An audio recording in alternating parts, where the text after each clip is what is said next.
দর্শক, AFC Asian cup বাছাইয়ের খবর জানাতে জাতীয় স্টেডিয়াম থেকে এই মুহূর্তে আমাদের সাথে যুক্ত হবেন সহকর্মী অর্ণব বাপি। অর্ণব, আগামীকালকের ম্যাচ নিয়ে বাংলাদেশ দলের কোচ এবং অধিনায়ক দুজনই বেশ আত্মবিশ্বাসী। সব মিলিয়ে প্রস্তুতি কেমন দেখছেন একটু জানাবেন।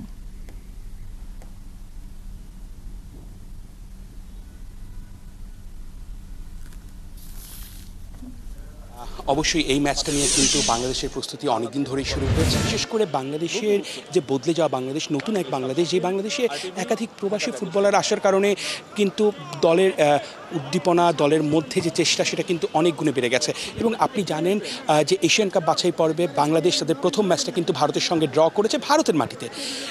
ভারত বাংলাদেশের থেকে র্যাঙ্কিংয়ে অনেক এগিয়ে, সেই তুলনায় কিন্তু সিঙ্গাপুর অতটা এগিয়ে না। সিঙ্গাপুরের র্যাঙ্কিং বর্তমানে 161 আর বাংলাদেশ 183।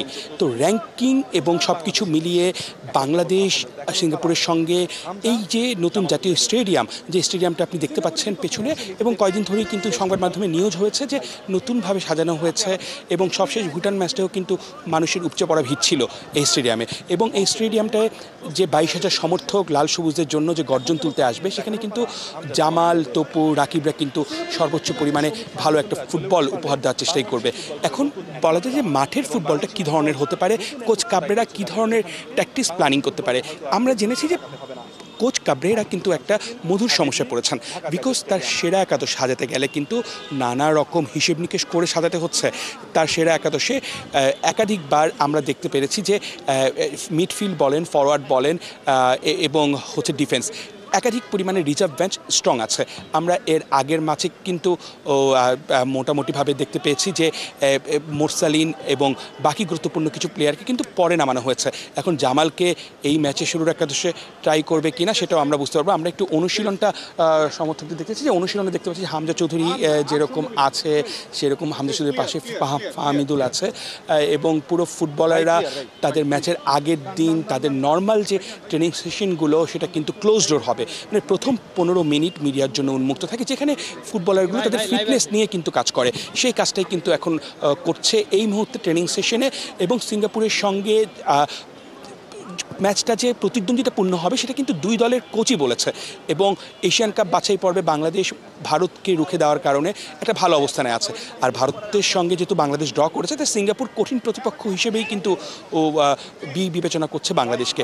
দুইটা দলই কিন্তু এখানে 3 পয়েন্টের জন্য খেলবে, দুইটা দলই এখানে 3 পয়েন্টের জন্য খেলবে। এবং বাংলাদেশের যে একাদশটা আসবে, সে একাদশের ডিফেন্স লাইনে যেরকম আছে হচ্ছে প্রবাসী ফুটবলার ডেনমার্ক ফেরত তারিক কাজী, তার সঙ্গে কিন্তু সোহেল ব্রাদার্স, হ্যাঁ, তারপর হচ্ছে সোহেলের সঙ্গে আছে তাজ এবং হচ্ছে তপু বর্মন এবং সাদউদ্দিন, যে দুই ভাইয়ের কথা বলছিলাম, সাদউদ্দিন এবং তাজউদ্দিন, এই দুইজন ভাইকে কিন্তু আমরা দেখতে পারি বাংলার ফুটবলের শুরুর একাদশে।